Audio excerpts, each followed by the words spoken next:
અમારે છે ને એક દિવસ જ પહેલો દિવસ જ દશામાનો બરાબર જાય, પછી બધા જો બોલ બોલ કરે તું વહેલી આવીશ, તું મોડી આવીશ, તું મોડી આવીશ. ખબર નહીં આમાં કોણ મોડું આવે છે. હાલો હાલો હાલો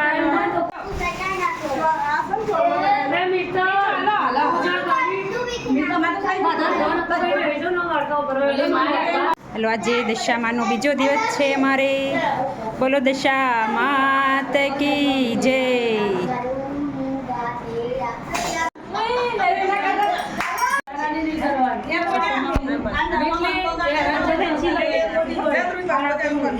બોલો દશા માત કી જય. અષાઢ મહિનો આવ્યો, દિવાસોનો દિવસ આવ્યો. ગામની સ્ત્રીઓ ભેગી મળી દશામાનો વ્રત કરવા માટે નદીએ નાહવા ગઈ. નદીને કાંઠે રાજાનો રાજમહેલ હતો. ઝરૂખામાં બેઠેલી રાણીઓ સ્ત્રીઓને જોઈને રાણીને પોતાની દાસીને બોલાવીને કહ્યું, જાતો પેલી સ્ત્રીઓ ત્યાં ભેગી મળીને શું કરી રહી છે? દાસીનો તરત જ નદીના કિનારે જઈને બોલી, બહેનો તમે બધા ભેગા મળીને શું કરી રહ્યા છો? એક સ્ત્રી બોલી, બહેન અમે દશામાનું વ્રત કરી થાય છે. પેલી સ્ત્રી બોલી, 10 સૂતરના કાતરા લઈ 10 ગાંઠો વાળવી તથા ગાંઠોને કંકુના સાંડલા કરવા કરવાથી તમને ધન મળે છે, સંતાનને સુખ મળે છે. દાસી તો બધું જાણી લઈને રાણી પાસે આવીને દશામાના વ્રતની વાત કરી. રાણી વાત સાંભળીને પ્રભાવિત થઈ ગયા. તેમણે મનોમન નક્કી કરી દીધું પોતે દશામાનું વ્રત કરીએ. રાત્રે સૂતી વખતે રાણીએ આ વાત રાજાને કરી. રાજાએ વ્રત કરવાની સોંપી ના પાડી દીધી અને ઉપરથી તેને સંભળાવી દીધું કે તારે તે વળી શેની ખોટ છે કે ધન દોલત સુખ સાહેબી રાજપાટ સંપત્તિ બધી છે તો પછી સરકારી શા માટે કરવું જોઈએ? રાજાના આવા નદી આવી. નદીને કાંઠે સીબડાના વાડા હતા. રાણીએ ખેડૂતને કહ્યું, ભાઈ અમને ખૂબ જ ભૂખ લાગી છે, એક સીબડું ખાવા માટે આપને તો સારું. ખેડૂતે એમને એક સીબડું તોડીને આપ્યું. રાજા રાણીને નિયમ હતું કે સૂર્યનારાયણ અસ્ત થયા પછી ખાવું નહીં. તેથી રાણીએ સીબડું સાંડલામાં સંતાડી દીધું અને તે સૂઈ ગયા. એવામાં અજાણ્યા સૈનિકો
મૂકી દેતી આપણે એ તો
સારમ ભુજગેન્દ્રહારમ સદા વસંતમ